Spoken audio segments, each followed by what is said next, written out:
Assalamualaikum warahmatullahi wabarakatuh. Kembali lagi bersama saya, Yohana Gualbertinggang. Nah, di sini saya dan teman-teman saya akan menjelaskan materi di perkuliahan biokimia tentang lipid. Pasti kalian pada bingung kan lipid itu apa? Di video kali ini, saya dan teman-teman akan membahaskan beberapa pengertian dan fungsi lipid. Pengertian lipid itu merupakan sekelompok senyawa heterogen meliputi lemak, minyak, steroid, malam, atau wax. Lipid memiliki sifat umum. Yang pertama, relatif tidak larut dalam air. Yang kedua, larut dalam pelarut nonpolar, misalnya ether dan kloroform. Klasifikasi lipid ada dua. Yang pertama, lipid sederhana, ester asam lemak dengan berbagai alkohol, lemak atau fat, ester asam lemak dengan gliserol, minyak atau oil, lemak dalam keadaan cair, wax atau malam, ester asam lemak dengan alkohol monohidrat berberat molekul tinggi. Yang kedua, lipid kompleks, ester asam lemak yang mengandung gugus-gugus selain alkohol dan asam lemak. Di sini saya mau menjelaskan fungsi lipid. Beberapa peran biologi yang penting dari lipid adalah sebagai berikut. Yang pertama, komponen struktur membran. Yang kedua, lapisan pelindung pada beberapa jasad. Yang ketiga, bentuk energi cadangan. Yang keempat, komponen permukaan sel yang berperan dalam luar sel seperti dalam proses kekebalan jaringan. Yang kelima, sebagai komponen dalam proses pengangkutan melalui membran.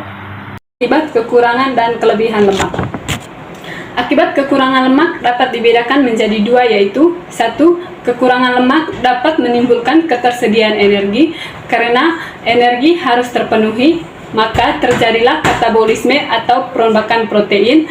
Cadangan lemak yang semakin berkurang akan sangat berpengaruh terhadap berat badan berupa penurunan berat badan.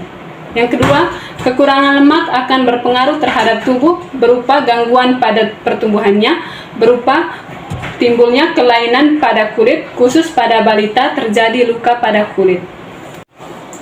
Akibat kelebihan lemak.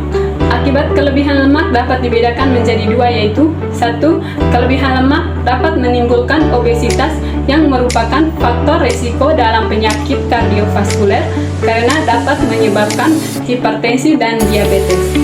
Yang kedua, kelebihan lemak dapat meningkatkan kadar kolesterol dan dalam darah.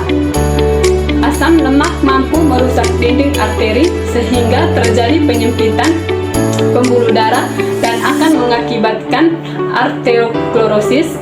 Selain itu menyebabkan darah mudah mengumpat. Bagian-bagian dalam lipid yang pertama itu lilin. Lilin adalah ester asam lemak berantai panjang, jenuh dan tidak jenuh. Berantai panjang yang tidak jenuh mempunyai dari 14 sampai sebanyak 36 atom karbon. Dengan alkohol berantai panjang mempunyai atom karbon dari 16 sampai 22. Yang kedua itu fosfolipid. Fosfolipid merupakan konstituen lipid utama pada suatu membran. Fosfolipid atau fosfatidat ialah suatu gliserida yang mengandung fosfat dalam bentuk ester asam fosfat. Oleh karenanya, fosfolipid ialah suatu fosfogliserida. Yang ketiga itu sphingomyelin. Sphingomyelin ditemukan dalam jumlah besar di otak dan dalam jaringan saraf.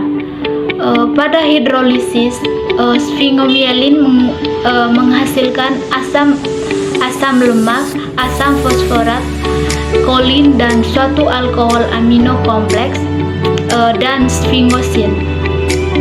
Tidak terdapat pada gliserol. Kombinasi sphingosine plus asam lemak dikenal sebagai ceramide atau struktur yang juga ditemukan dalam glycosphingolipid. Yang terakhir itu kolesterol. Kolesterol itu terdapat pada hampir semua sel hewan dan semua sel manusia. Pada tubuh manusia, kolesterol terdapat dalam darah, empedu, kelenjar adrenal, dan bagian luar. Dan jaringan saraf. Kolesterol merupakan steroid yang paling banyak dikenal karena keterkaitannya dengan penyakit jantung.